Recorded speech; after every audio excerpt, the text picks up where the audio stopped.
Hey folks, welcome back to the Full Stack Deep Learning 2022 edition labs. We're on lab 3, and in this lab, we're going to introduce the transformer architecture and the Resnet Transformer model that we'll be using in our text recognition system. And we're going to apply it to paragraphs of handwritten text. So as always, we're starting from the GitHub repo for the labs here. If you're running the labs on Colab, just scroll down to the bottom here and click this Open in Colab link. But I also wanted to show what this looks like if you're running the labs on your own machine. I've got a shell here on my Linux machine that's got a GPU, and I've activated the Conda environment for the course, FSDL Text Recognizer 2022. And make sure that you have gone through the local setup instructions so that you're ready to go. And then let's run our Jupyter server. If you have a machine with an attached screen, it should open up automatically. Otherwise, again, see the setting up local development instructions for how to get Jupyter running. So from the root directory of the repository, navigate to lab 3, notebooks, and the transformers notebook, the lab 3 notebook that's new this time. And make sure to run that first setup cell, and to in general run the cells from top to bottom as you're reading through the notebook. This lab covers some of the core ideas of the transformer architecture for sequence modeling, including why transformers have largely replaced recurrent neural networks for sequence modeling over the past couple of years. And as with the other overview videos, I'm going to focus on the components of this lab that touch on the FSDL text recognizer code base, and especially the components that we'll be using in future labs. So one of the most important pieces that's introduced in this lab is a new model, the Resnet Transformer model. It uses a small ResNet to encode our input image, and then a transformer to decode that image into a sequence. So let's take a look at the forward method for that ResNet transformer. This is what gets called if you just call the model directly. So if we look in the forward method, it takes images as input and returns a sequence of class labels that we can interpret as a sequence of characters in the input image. Focusing in this code on the most important bits, we encode the inputs here. That's done with the ResNet. So you can check out the encode method if you want to see the details of how that works. And then we start a loop. We loop over the length of the sequence, and we take the current outputs and feed them in alongside those encoded inputs into our transformer decoder here in this self.decode call. And the rest of this is just setting it up so that we append the outputs as we're going, and then we stop once all of the sequences in the batch have reached the end. This is the way that our transformer model is going to run during inference, but one of the most important things about transformers is that they run differently during inference and during training. We can see that difference if we look at the transformer LitModel. So this is the Lightning module that wraps around our basic PyTorch module and allows us to train it. So if we look at the training step method, and remember this training step method is what gets called in PyTorch Lightning during each step of training. We scroll down to the actual source code for the training step, we can see that it takes that batch of both input images and ground truth labels and passes both of those things to this method teacher forward. So that's not the normal forward method. And if we look at that teacher forward method and see what's different about it, the most important difference is this teacher forward method has both inputs and ground truth labels as part of its signature.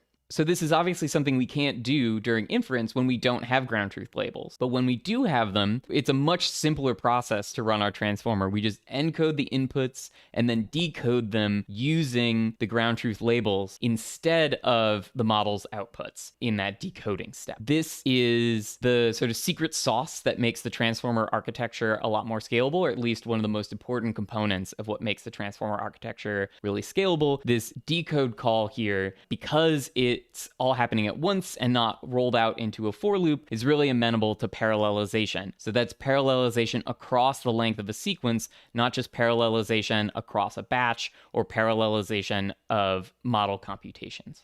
So there's lots more information about the transformer architecture and some intuitions about how it works and its relation to recurrent architectures in this lab. I want to focus on how we use this architecture to train our text recognition system. The main reason we're using this architecture here is because we want to have variable length outputs for fixed size inputs. So we want to decouple how big our input is and how big our output is. And the multi-layer perceptron / fully connected architectures we've looked at and the convolutional architectures we've looked at aren't able to do that. So to see why we need that, let's take a look at some of our data.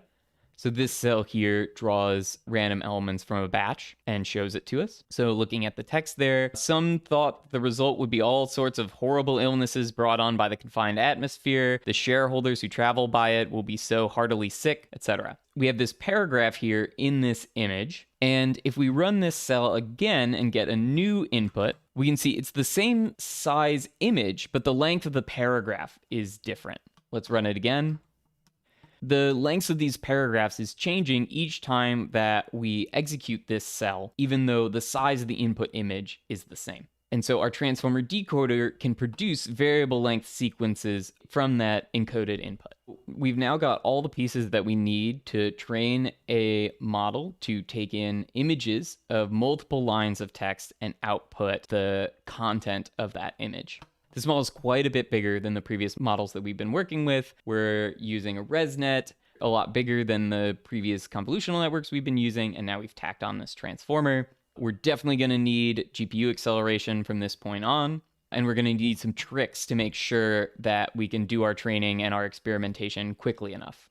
So this is the cell that runs training here and has got some flags passed to our run experiment script to try and make that training quicker. So I'm going to start it running and then start describing some of these flags here. We've got a data class and a model class. They're new data classes and model classes. The IM paragraphs dataset of paragraphs of handwritten text and this Resnet Transformer model class. We also use the loss flag to say which lightning model we want to use, which training wrapper we want to use. We want to use the transformer one. We're using GPU acceleration as we have in the past.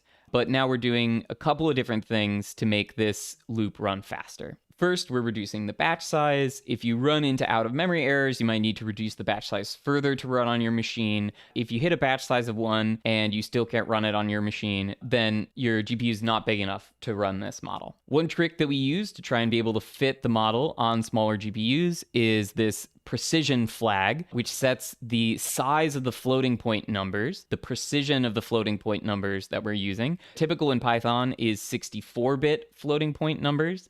Common in deep learning for years to use single precision or 32-bit floating point numbers. That's built into PyTorch from the very beginning. With PyTorch Lightning, it's really easy to reduce the precision and size of these floating point numbers even further down to 16-bit. But you'll notice that first line doesn't say 16-bit precision, but 16-bit automatic mixed precision. So we do sometimes need higher precision, single precision floating points rather than half precision floating points. And luckily, there's nice tools built into PyTorch Lightning and PyTorch now for changing that just with a little flag rather than having to write code. And then the other thing that we do is we limit the number of training and test and validation batches that we draw. So instead of drawing all batches from the training set, we only draw 10. We only test on 1 batch. We only validate on 2 batches. So this is to allow us to kind of play around with this model, play around with some of these flags, and get used to it before we launch these full long training jobs in future labs. So as you can see, we've hit the validation step. That actually takes a pretty long time, even though it's just 2 examples, and you can see the testing data loader has started running. During validation and testing, we run the model the same way we would during inference in production. We don't use the teacher forward method, we use the regular forward method. So validation and testing run more slowly. Once that's done, we get out some metrics that tell us how our model is doing, a loss and a character error rate. The character error rate is a kind of edit distance, how many characters as a fraction of the number of characters in the ground truth sequence, how many characters we have to remove and add back in to get the correct value. We want a character error rate down in the low 5 to 15%, and we're at almost 200%. So a lot more training needed. The exercises in this section don't direct you to actually try and train this model. That's going to take some pretty serious time. Instead, we're going to start learning things about training models with PyTorch Lightning and using some of these pieces here, trying out some of these training tricks built into the PyTorch Lightning trainer via command line flags, and then also trying out this really important trick or workflow in ML engineering, overfitting a single batch. So getting the model to predict perfectly the outputs for just one batch. So we'll talk a lot more about why we do overfitting of a single batch and how it fits into your overall ML engineering workflows and your model development practice. But to start, let's just try and get it working. There's some suggestions here on how to go about that, how to get the model to start fitting a single batch within just a few minutes of training, and then tune it so that you can end up getting a model that fits very well, has a very low character error rate and low loss for an individual batch at the end of about 1,000 forward passes. So in future labs, we'll start training models on these more realistic handwriting data sets and adding more instrumentation around our training so that it's easier to iterate. We can keep track of what's happening. We can visualize what's happening. And then we can hand off models that we've built through this training process to our production deployment process. So we'll see all of that in future labs.